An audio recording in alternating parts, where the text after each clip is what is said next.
देखिएगा, मंच की तरफ हम बढ़ रहे हैं और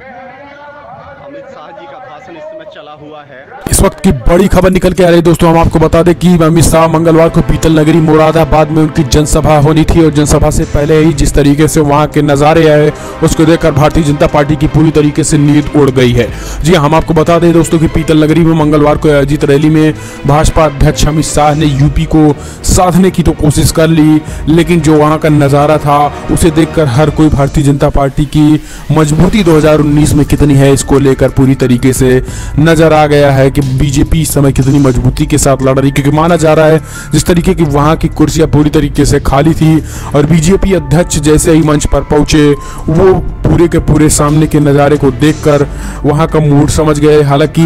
जिस तरीके से आगे कुछ लोगों को बैठा दिया गया था और पूरी के पूरे कैमरे को वहीं घुमाया जा रहा था, उसी को लेकर अमित शाह अध्यक्ष ज्यादा देर तक वहां पर टिके भी नहीं। माना जा रहा है जिस तरीके से उनका कार्यक्रम काफी लंबा समय तक चलने वाला था, लेकिन जिस तरीके से वहां की भीड़ को देखकर उन्होंने अंदाजा लगा लिया कि यहाँ पर कोई सुनने वाला ही नहीं था। जी हम आपको बता दें कि पूरी की पूरी पीछे की लाइन खाली थी और आगे ही कुछ लोग बढ़ चढ़ के हिस्सा लिए थे। आगे ही ज्यादा से ज्यादा मात्रा में लोग खड़े थे और पीछे की लगभग 3 से 4 रो पूरी तरीके से खाली थी और इसी को लेकर अमित शाह का भी माथा गर्म था, लेकिन कुछ देर उन्होंने मंच पर बिताए। दरअसल हम आपको बता दें दोस्तों कि कल पीतल नगरी में मंगलवार के आयोजित रैली में भाजपा अध्यक्ष अमित शाह ने यूपी के साधने की तो कोशिश की। वहां पे कल उनकी रैली थी, संकल्प रैली पूरे प्रदेश में चल रही है और इस समय भारतीय जनता पार्टी की निगाहें यूपी में है, लेकिन माना जा रहा है कि यूपी में कांग्रेस पार्टी के प्रियंका गांधी के आ जाने से और उसके बाद गठबंधन हो जाने से पूरी तरीके से सियासी समीकरण बदल गया है और यही कारण है कि भारतीय जनता पार्टी के बड़े बड़े नेता, चाहे फिर वो अमित शाह ही क्यों ना हो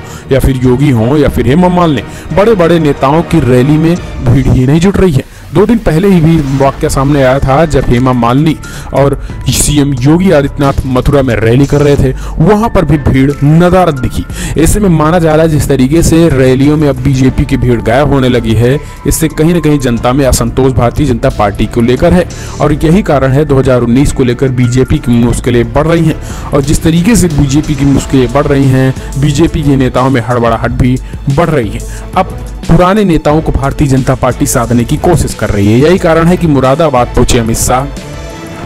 यूपी के पूर्व प्रदेश भारतीय जनता पार्टी के अध्यक्ष लक्ष्मीकांत वाजपेयी को साधने की कोशिश की, लेकिन माना जा रहा है कि लक्ष्मीकांत वाजपेयी अब भी पूरी तरीके से नाराज हैं और इसका घाटा 2019 लोकसभा चुनाव में भारतीय जनता पार्टी को देखने को मिल सकता है। लेकिन अब जिस तरीके से यूपी में जनसंकल्प रैली बीजेपी निकाल रही है, बावजूद इसके बीजेपी नेताओं के रैलियों से भीड़ ही नदारद है। ऐसे में बीजेपी नेताओं की चिंता बढ़नी स्वाभाविक है। फिलहाल आप क्या सोचते हैं कमेंट के माध्यम से अपनी राय देना ना भूलें कि क्या लगता है कि मुरादाबाद में जिस तरीके से भीड़ गए थे। हम आपको बता दें कि मुरादाबाद से कांग्रेस पार्टी ने इस बार इमरान प्रतापगढ़ी को चुनाव मैदान में उतारा है और माना जा रहा है कि ज्यादा से ज्यादा वहां का माहौल पूरी तरीके से इमरान प्रतापगढ़ी के मूड में रम गया है। यही कारण है कि वहां की जनता बीजेपी के नेताओं की रैलियों में जाना पसंद ही नहीं कर रही। फिलहाल कमेंट के माध्यम से अपनी राय देना ना भूलें कि आप क्या सोचते हैं इस मुद्दे